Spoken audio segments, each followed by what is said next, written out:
My name is Megan Brame. This is Stop Sucking at Business. Let's go.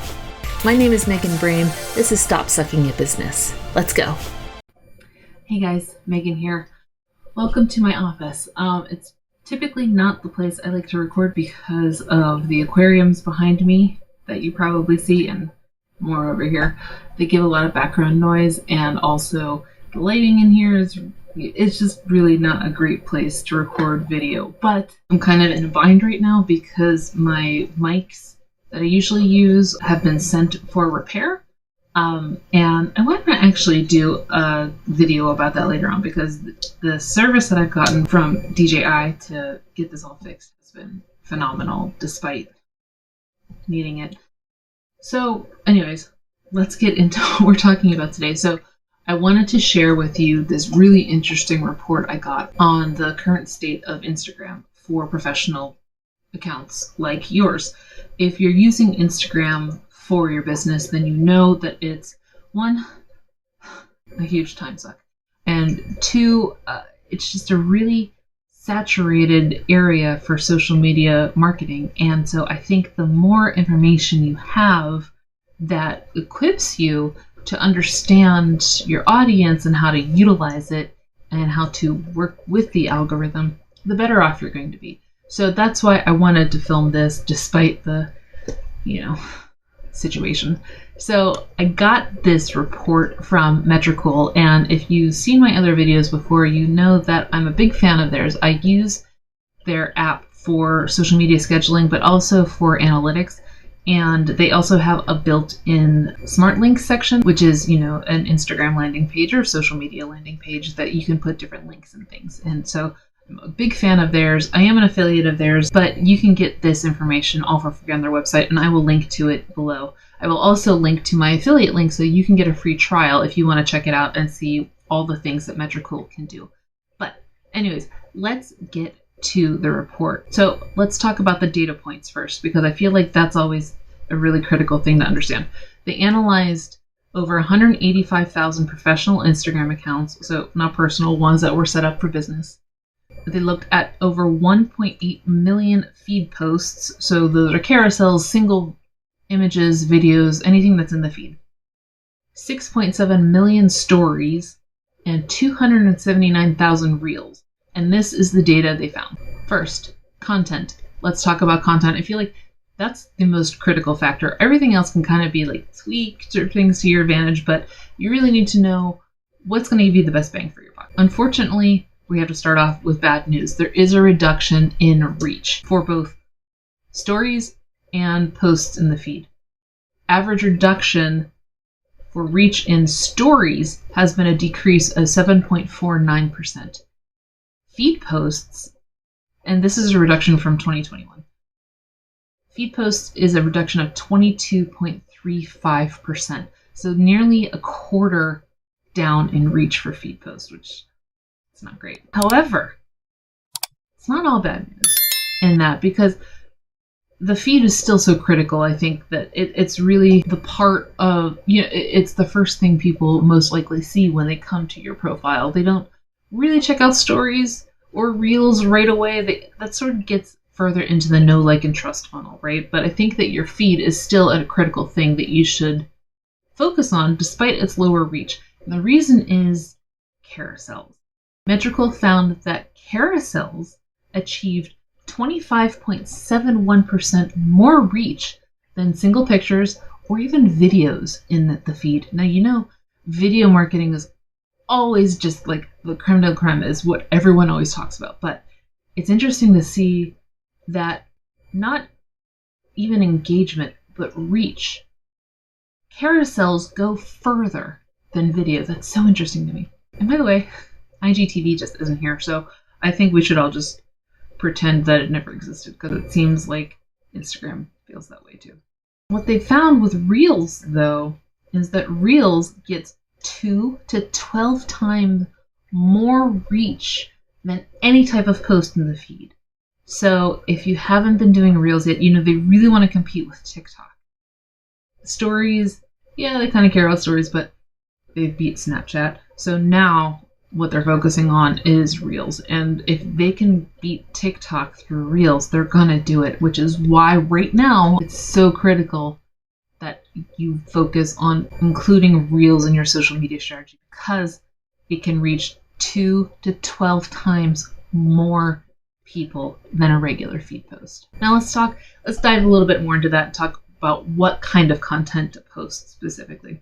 Now it's interesting, and like I said, I'll link in below so you can get the full data set. But what was interesting to me is that they targeted in this study small accounts, which I think is great, and we'll get into that in a little bit later. They looked at a variety of accounts, but most surprising information was for small accounts. And for this study, small accounts were seen as an account with 0 to 500 followers.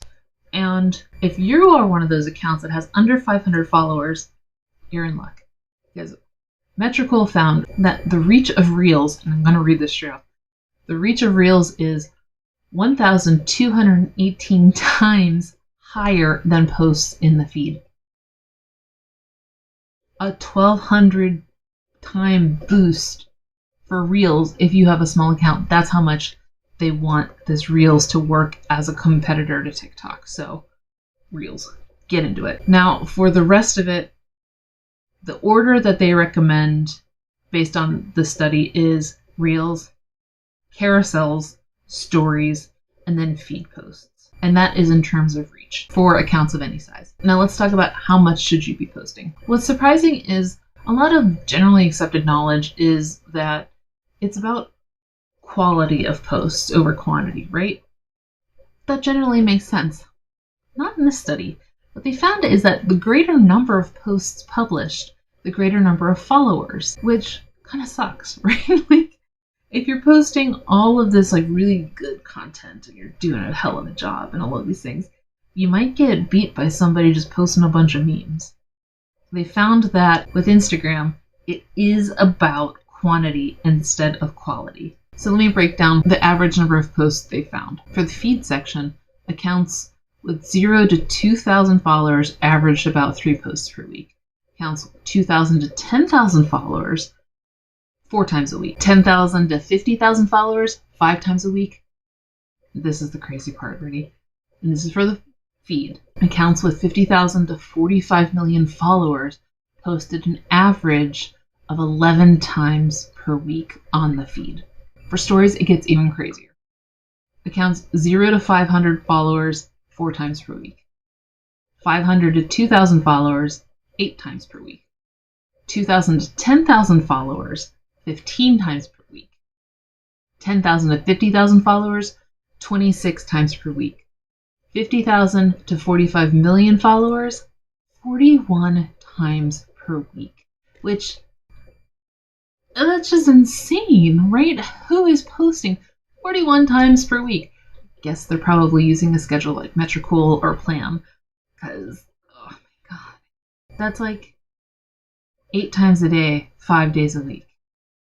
That's a lot, right? Like, if you want that kind of growth, you got to go for it, I guess. But wow, just understand statistically what you're going to be up against. Now, Reels, this one is kind of interesting because despite Reels being so popular algorithm-wise, it's not a lot of content. Accounts 0 to 10,000 followers only posted an average of 1 reel per week.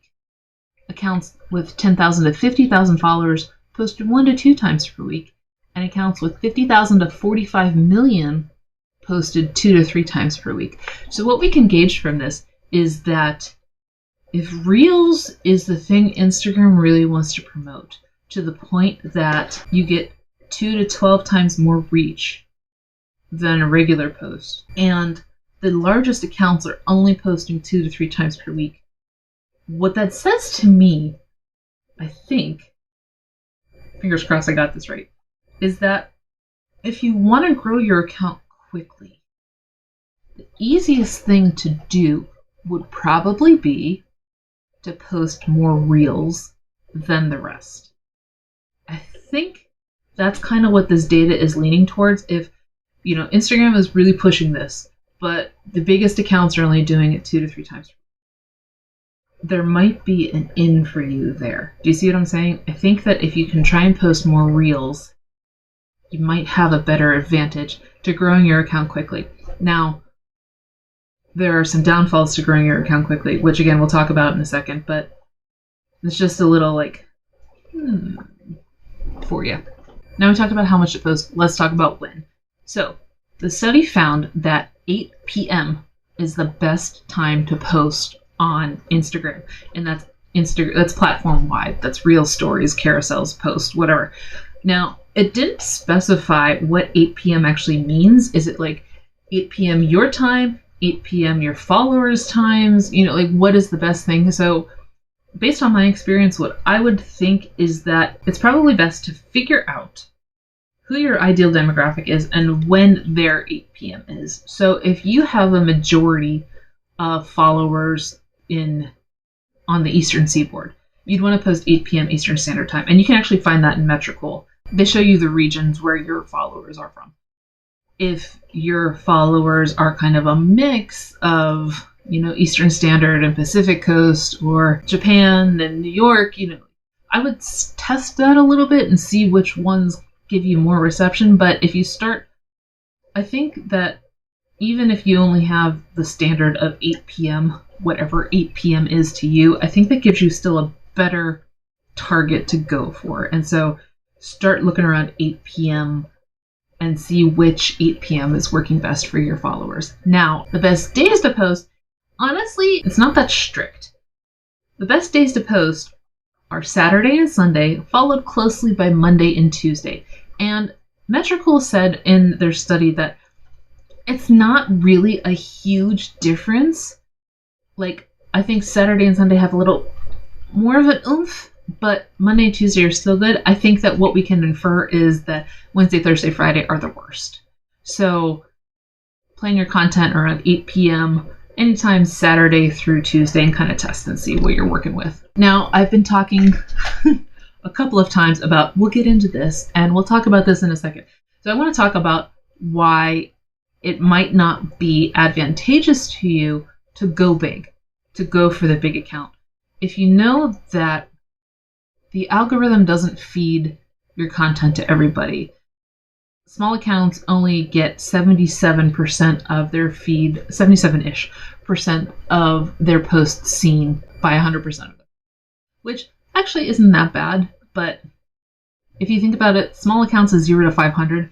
So the more you gain followers, the lower that percentage becomes, right? And so if you're going for this 50,000 to 42 million section, so many people aren't going to be able to see the content that you're posting.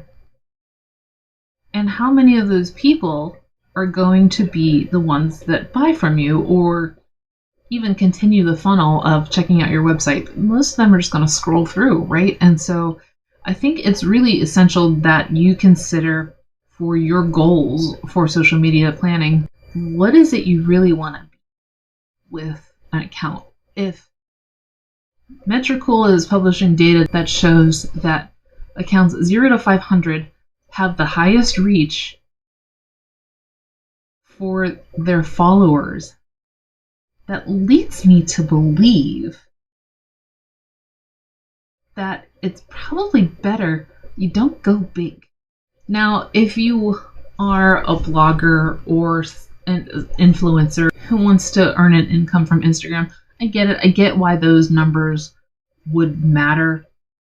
But I think, honestly, if we're seeing data that shows that small accounts win better, sponsors are going to start to see that too. And if you can get in on that early enough that you can show you not only have, yes, you have a small follower account of 500 followers, but you reach 77% of them with your feed posts or your reels or your stories, that's 500 people that a lot of bigger accounts really can't guarantee they'll get, right? So I just want to give you that kind of food for thought that, yeah, the vanity numbers of 1 million followers is great, and you'll definitely have more sponsors knocking at your door offering you more money, but it's not so bad to be small too. In fact, Metricool found that, and I'm giving the direct quote here, the reach of any type of content is higher on accounts with fewer followers on Instagram. And that just makes sense. Since you can't reach 100% of your audience because of the algorithm, the more followers you have, the more you're diluting your message. And so, again, it's great to have big numbers, but if you don't, it's not that big of a deal. It's actually maybe to your advantage that you don't. So, what can you do with this information? Start scheduling reels. You can go on Metricool and do it, or Plan. I have a whole post here that goes over why I think Plan is the best social media scheduler, and I analyzed it against later in Planoly, and I'll show you all of the little ins and outs of it. But Metricool is really awesome too. I really like them for data, and I mean, this study is just clutch. So I hope you liked this. Leave a comment and let me know if you found any of this data surprising. I was really surprised about the reels, to be honest, but now that I'm talking about it, it kind of makes sense. And I will see you in the next video.